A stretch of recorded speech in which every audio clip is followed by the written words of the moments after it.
I'm Michael LeBeau. And I'm John Dyer V. With NewsWrap, a summary of some of the news in or affecting LGBTQ communities around the world for the week ending May 30th, 2020. Queer couples in China may be the winners under the nation's first civil code to include right to reside provisions. It appears to offer the chance to specify the right of a partner to live on any property an individual owns after they die. Jiang Qianlin is an attorney who specializes in property law. He told Reuters that the provisions in the civil code lawmakers approved this week do not put restrictions such as kinship or gender on the people who can be given the right to reside. It could become gospel for the LGBT community. But another property law specialist was more cautionary. Yang Jianwei told the news agency that every authority may not interpret the general wording of the code that way. He warns that whether it can protect the property rights of same-sex couples is still up for debate. Meanwhile, Chinese government officials have dismissed any notion of marriage equality. An official with the Legislative Affairs Commission of the National People's Congress Standing Committee rejected organized public lobbying for it in late May. Huang Wei said that the country insisted only on heterosexual marriage. During the draft civil code public comment period, she dismissed thousands of letters and posted online comments supporting marriage equality. She called it an organized act with copied and pasted messages. The new civil code was passed on May 28th and is set to take effect in China on January 1st, 2021. A gay homeowner in Hong Kong is challenging inheritance laws that don't allow him to bequeath his property to his legal spouse. Edgar Ng Han Lam married Henry Lee Yik Ho in London in 2017, but Hong Kong does not recognize the marriage. Married heterosexual couples enjoy automatic inheritance rights, however. The South China Morning Post reported on May 27th that lawyers for Ng are not demanding marriage equality, just inheritance equality, the orderly distribution of estates. They argue that Ng's spouse Lee would, in essence, be treated as an outsider if Ng neglected to prepare a will, even though Ng would want to provide for his husband. Attorney Jin Pa argued that it's no good answer to say you can prepare a will. The implication of difference in treatment is very serious for my client and wholly disproportionate.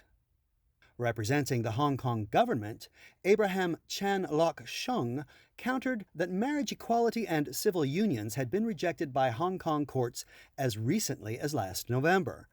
He argued that Ng and Lee are simply not in a comparable legal position to their heterosexual counterparts, and that even they must prepare wills if they don't like the property distribution provisions in the Interstates Estate Ordinance.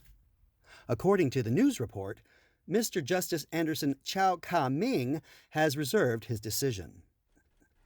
An anonymous man in Malaysia is challenging his state's religious laws that make consensual adult homosexual sex a crime.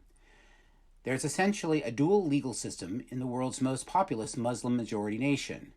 Secular laws against same-gender sex are not often enforced, but in the 13 states ruled by Islamic law, Muslim citizens are frequently prosecuted for the same violations.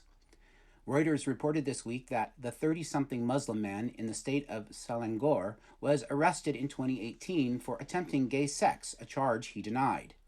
He had been caught up with 10 other men in one of the country's frequent raids by religious authorities on a private residence. 5 of his co-defendants pleaded guilty and were sentenced last year to canings, fines, and jail. The plaintiff's attorneys say that they are keeping his identity private for safety reasons. They argue that the state has no power to enforce its Islamic law banning intercourse against the order of nature when same-gender sex is already criminalized in civil law. Malaysia's top court allowed the lawsuit to go forward in a May 14th decision that was only made public this week. A statement by the Malaysian Queer Rights Coalition LGBTIQ+ network cheered the court's green light. The network points to what it calls an ongoing national trend of using laws against unnatural sex to disproportionately criminalize marginalized and persecuted communities based on sexual orientation and gender identity.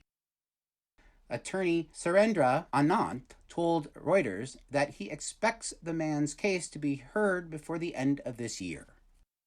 A well-known actor in Turkmenistan is among a number of men who have been sentenced to 2 years in prison just for being gay. The unidentified actor, his spouse, and about a dozen other men were arrested in March on suspicion of engaging in homosexual acts, according to local news sources. No one was reported to have been literally having sex when the raid occurred. Some detainees are thought to have bribed police or agreed to testify against the others to gain their release. The remaining men were convicted on the basis of signed confessions, probably coerced.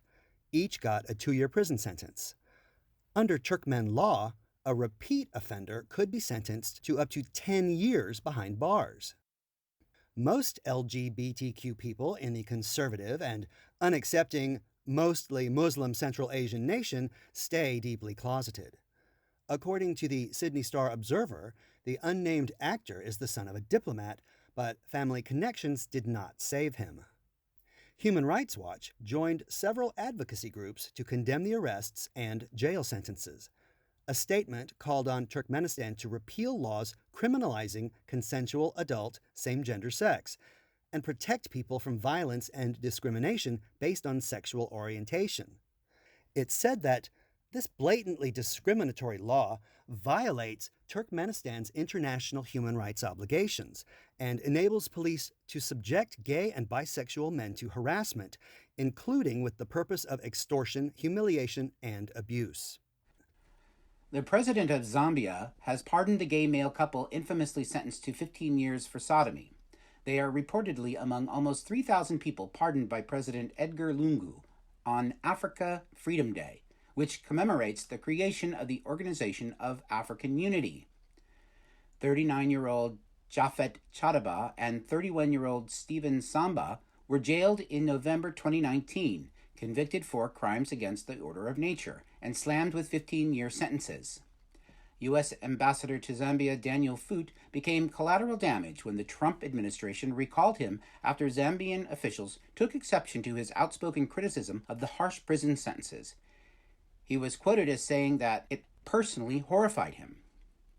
Reacting to the announcement of the May 22nd pardons, opposition party leader Sean Tembo told a Zambian radio station that Lungu has no option but to apologize to Foot for his victimization and humiliation now that the sentences have been overturned. Pink News noted that evangelical Christianity affects virtually every aspect of daily life in Zambia, and anti-queer attitudes are pervasive. So the pardons are not seen as any sign that life for LGBTQ people in the East African country will be getting any better. Finally, just 1 day after the cameras of witnesses captured George Floyd's death by cop in Minneapolis, Minnesota, an incident involving an African-American gay activist and a white woman in New York's Central Park also went viral. Chris Cooper is a colleague of This Way Out's friends Ann Northrup and Andy Hum of Gay USA, and is an avid bird watcher. While pursuing his passion on May 26th, he tried to get another park patron to leash her dog in an environmentally sensitive, restricted area. Chris told Ann and Andy what happened when the woman refused and demanded he stop videotaping her. Up until then, it was just a conflict between a dog walker and a bird watcher. And here's where she took it to a dark place, where she said, if you don't stop recording me, I'm going to call the police. I'm going to tell them there's an African-American man threatening my life. And I'm like, oh boy. So what do I do now? Because, the implications for me are clear. Long story short, Chris was gone, and the woman was unable to give the police her exact location. So, fortunately, nothing drastic occurred at the scene. However, when the news got out, the woman lost her job at a prestigious financial firm, voluntarily surrendered her dog to the rescue organization she got it from, and may be banned from Central Park for life. She has tried to issue an apology, but Chris thinks there's more to it than that. I'm trying to look at this beyond her, because, her split-second, extremely poor judgment that led her to a racist place, she's paying the consequences for that. How do we start to address the underlying issue that led her there, that leads to all these deaths and all these problems? That's NewsWrap, global queer news with attitude for the week ending May 30th, 2020. Follow the news in your area and around the world. An informed community is a strong community. NewsWrap is usually recorded in the studios of KPFK Los Angeles, but we're recording remotely during this COVID-19 emergency. The news is written by Greg Gordon, edited by Lucia Chappelle, produced by Brian DeShazer, and brought to you by you. Help keep us in ears around the world at thiswayout.org, where you can also read the text of this newscast and much more. And you can listen to NewsWrap each week by subscribing to our This Way Out Radio YouTube channel. For This Way Out, I'm John Dyer V. Stay healthy. And I'm Michael LeBeau. Stay safe.